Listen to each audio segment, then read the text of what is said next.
Hello everyone, this video will cover Module 4.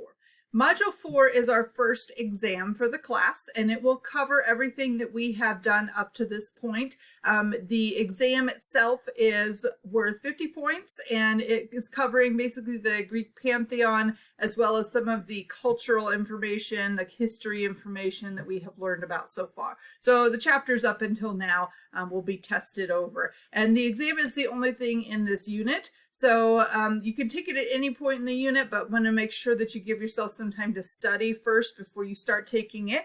There are some new readings here in this module, which will be on the exam. So we have two new chapters, and that is the chapter on Apollo and the chapter on Hermes. They're not terribly long, and they have a little bit of, especially the Hermes chapter is mostly a story. The chapter on Hermes actually includes several other characters, but the main thing that we're going to look at is just the story of Hermes and him stealing Apollo's cattle. And so that's why they're together.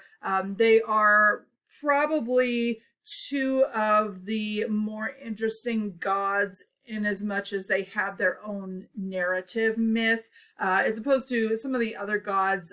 They kind of have scattered stories here and there that don't really connect together. Apollo and Hermes are a little bit more overlapping, so they're kind of fun to look at side by side, and they have some distinct opposites as well, which is one of the questions on the exam, is looking at why Apollo is the god of the kind of elite class, whereas Hermes is the god of the merchant class and also thieves. And what does that mean?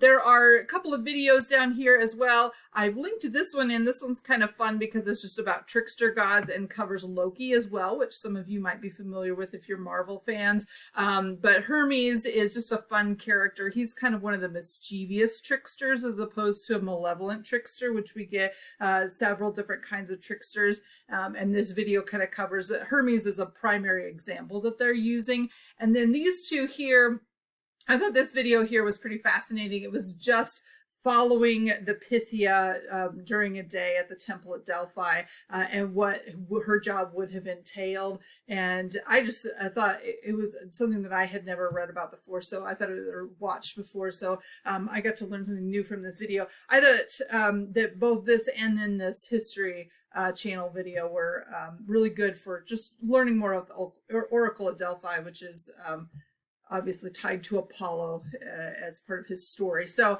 you're welcome to watch those. Most of the time the videos are not required, but I just think that they add a little bit more to the chapters. If you're getting bored with just reading things, definitely start watching some of these videos. So I have those in there as resources. And then once you have done those readings and you have gone back and looked over all of the chapters again that we have read, and I've got a list of all the chapters, basically almost all the chapters up to this point, 1 through 8. Let me skip chapter 6. But you have all of that that will be as in the exam. And this is only a 50-point exam. Our other exams will be 100 points. So the writing requirement is a little bit less, but there are 5 short answer questions. And so like one of them is going to be over Hermes and Apollo. One of them is going to be over Diluvian myths, so the flood mythologies. And then there's a couple others as well. So you've got quite a bit that you will be covering within those chapters. So just kind of be prepared for it. There is not a time limit on the exam, but you can only take it one time and you only have one sitting. And I better not see you copying answers off of the internet because that will give you anything that's AI generated or plagiarized is automatic 0 on that question, and that you won't get a chance to redo that. So I want to see your writing in that part of the exam.